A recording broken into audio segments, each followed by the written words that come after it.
كل باب بيتقفل وبعض الأبواب بتفتح من جوه مش من بره. عيونه فيها رهبة كأن الزمن معداش عليه.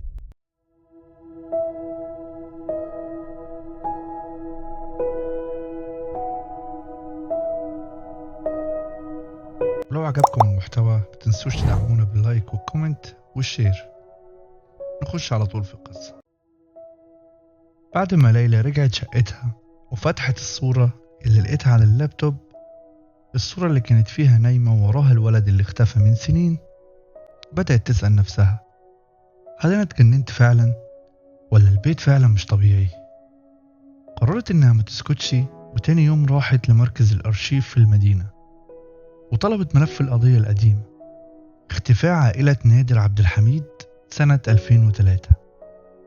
الموظفة هناك كانت مترددة، لكن لما ليلى قالت لها إنها صحفية جابت لها الملف، ولكن بعد تردد. الملف كان ناقص، فيه صور لكن مش كاملة، وفي تقرير بيقول إن الأب كان بيشتكي إن في حاجة جوه البيت بتراقبهم. بيقول الولد إنه كان بيحكي عن صديق غير مرئي، وكان بيرسمه دايما صورة ولد بنفس عمره تقريبا، لكن بعيون سودة وابتسامة عريضة. واكتر حاجة غريبة، في آخر ورقة من التقرير كانت مكتوبة بخط إيد واضح مش تابع للشرطة: المفتاح في الأرض، بس مش أي أرض. ليلى خدت الملف وخرجت وعقلها بيلف: مفتاح إيه وأرض إيه؟ مكانتش فاهمة أي حاجة. رجعت ليلى للبيت رقم 6 مرة تانية، لكن المرة دي كانت مستعدة وجابت معاها كاميرا وكشاف. ودخلت ليلى وكل حاجة كانت زي ما سابتها بالظبط، لكن وهي ماشية في الأوضة اللي كان فيها الجرايد رجليها اتعلقت بحاجة تحت السجادة. رفعت السجادة ولقيت لوح خشب متثبت بمسامير. خلعته وتحت اللوح كان فيه صندوق صغير. فتحت الصندوق ولقيت فيه مفتاح قديم جدا وملف ورقي ملفوف بعناية.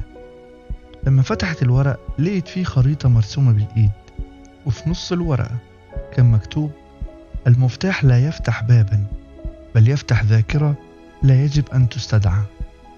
وفجأة المصباح اللي في إيديها بدأ يغمض، والكاميرا وقفت عن التصوير، ونفس الولد واقف على باب الأوضة ما بيتكلمش ولا بيبتسم.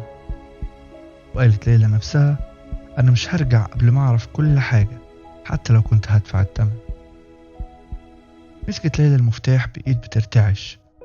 ورقة الخريطة كانت غريبة ومش مفهومة، مش مرسوم فيها شوارع أو أماكن معروفة، كان فيها رموز ودواير وكتابة باهتة، وفي آخرها كلمة مكتوبة بخط متداخل: القبو هو البداية، والمفتاح ليس كما تتوقعينه. بدأت تمشي في البيت بهدوء، وتحت السلم في آخر الممر لقيت باب صغير، باب مخفي وعليه تراب كتير. وحاولت ليلى تفتح الباب. من أول مرة لف المفتاح وفتح الباب. طلعت ريحة قديمة زي مزيج بين تراب وزيت محروق. نزلت السلم المؤدي للقبو خطوة خطوة. كل حاجة حوالين ليلى بدأت تتغير. كانت بتحس إنها مش لوحدها، فيها مسات بس مش مفهومة، أصوات أطفال بيضحكوا، وصوت ست بتغني لحن هادي لكنه كئيب. وصلت للقبو، كان كبير بشكل غريب مبالغ فيه، كأنه أوسع من مساحة البيت.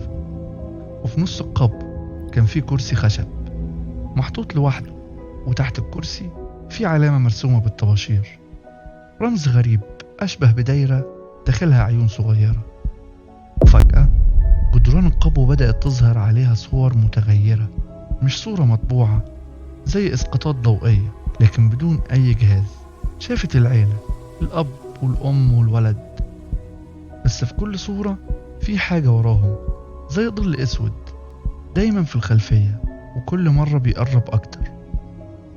شافت صورة تانية لحد نايم في السرير، وقربت ولقيت إن الشخص ده هو ليلى ذات نفسها. صرخت لكنها ما بقتش سامعة صوتها، وبدأت تسمع جملة بتتكرر حوالينها: البيت لا ينسى، كل من دخله يبقى فيه حتى ولو خرج. شعور بالبرد اخترقها وعيونها بدأت تدمع، لكن قبل ما تنهار حست بحاجة في جيب الجاكيت. طلعت ورقة كانت نسيتها، جزء من ملف العيلة. فتحت الورقة وكان فيها اسم شخص مكتوب: دكتور سامي يوسف، أخصائي ذاكرة وصدمات نفسية. وتحت اسمه كان مكتوب بخط الإيد: هو الوحيد اللي نجا وسابنا ورجع. ليلى خرجت من القبو بسرعة وقررت تدور على الدكتور، عايزة تفهم ايه اللي حصل هنا وليه. بس قبل ما تخرج من باب البيت سمعت صوت الولد وهو بيهمس وراها. مش كل باب بيتقفل، وبعض الأبواب بتفتح من جوه مش من بره. وبعد ما خرجت ليلى من البيت وهي ماسكة اسم الدكتور سامي يوسف، قررت تتواصل معاه بأي طريقة. بحثت عنه أونلاين لكن ما لقيتش اسمه، مش ظاهر في أي سجل طبي حديث. اللي ظهر معاها كان مقال قديم من سنة 2010 بعنوان الطبيب الذي اختفى بعد حادثة القبو الملعون. المقال بيحكي عن دكتور شاب كان بيشتغل في العلاج بالجلسات النفسية المعتمدة على استرجاع الذاكرة، لكنه بعد حادثة غريبة مع مريضة في بيت مهجور قرر ينعزل تماما ويعيش في منطقة ريفية بعيدة. ليلى قررت تروح هناك، وبعد ساعات في القطار وفي المواصلات وصلت بيت قديم وسط الأشجار ومحيط هادي جدا. لما خبطت على الباب خرج راجل كبير في السن، عيونه فيها رهبة كأن الزمن معداش عليه. دكتور سامي، أنا اسمي ليلى وصحفية، كنت في البيت رقم 6. وأول ما سمع الاسم كوباية وقعت من إيده، دخلها وهو متردد. وبعد صمت طويل قال لها البيت ده ما كانش بيت، ده كان مكان بيحب يحتفظ بالناس اللي بيفهموه. وحكى لها القصة. كان شاب وقتها وراح يساعد الطفل آدم اللي أهله قالوا عليه بيشوف حاجات مش موجودة، لكن لما دخل البيت حس إنه بيتغير كل مرة. كل جلسة الطفل بيحكي له نفس الكلام: أنا مش لوحدي، في حد تاني جوايا وهو بيحاول يخرج. وفي آخر جلسة الولد اختفى حرفيا. جدران القبو اتقفلت والنور طفى والبيت اتنفس كأنه حي. سامي قال لليلى: أنا خرجت بس بسيب حاجة مني جوه كل يوم. البيت ده مش مسكون، البيت نفسه هو اللي بيعيش. ليلى كانت مصممة ترجع ومش هتهرب، وقالت ليلى: أنا مش هسيب الناس تفتكر اللي حصل كان مجرد أسطورة. ورجعت ليلى للبيت رقم 6 مرة تانية، لكن المرة دي كانت على أتم استعداد. جابت جهاز تسجيل صوتي عالي الجودة وكاميرات بالأشعة تحت الحمراء.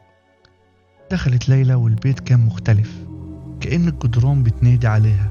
بدأت تمشي، وكل ما تقرب من القبر تسمع صوت الطفل آدم بيبكي، لكن مش لوحده، في صوت تاني بيكرر: هو مش ليك، ده بتاعي. نزلت القبر ووقفت على نفس الدايرة اللي كانت حوالين الكرسي، بس المرة دي الدايرة اتغيرت، بقت مضيئة وفي قلبها مفتاح جديد، بس مش حديد، كان من نور. فهمت ان المفتاح مش لبيت لكن للذاكرة. مسكت المفتاح وغمضت عينيها ولقيت نفسها في بيت الطفل آدم سنة 2003، وشافت اللي حصل فعليا. الكيان اللي كان جوه آدم خرج بس ما قدرش يخرج من البيت، اتحول لجزء منه، وكل اللي دخلوا بعد كده بقوا هدفه علشان يخرج هو ويدخل حد غيره مكانه. ليلى قعدت تصرخ ورفضت تكون البديل. رجعت لوعيها في القبر، والمفتاح النوراني في ايديها بدأ يدوب ويحرق الأرضية تحتها. قالت بصوت عالي: أنا مش زيكم وأنا مش هنسى، أنا هتكلم وهخلي العالم كله يعرف. وفجأة كل حاجة سكتت، والبيت سكت والهمسات راحت. خرجت ليلى من البيت وشافته وهو بينهار وراها ببطء زي كائن بيموت في صمت. وبعد أيام ليلى نشرت القصة وأصبحت من أشهر الصحفيين في البلد، ولكنها كل يوم قبل النوم بتسمع همسة في ودنها: لسه الباب مفتوح ولسه فاضل مكان. ولو عجبكم المحتوى متنسوش تدعمونا باللايك والكومنت والشير.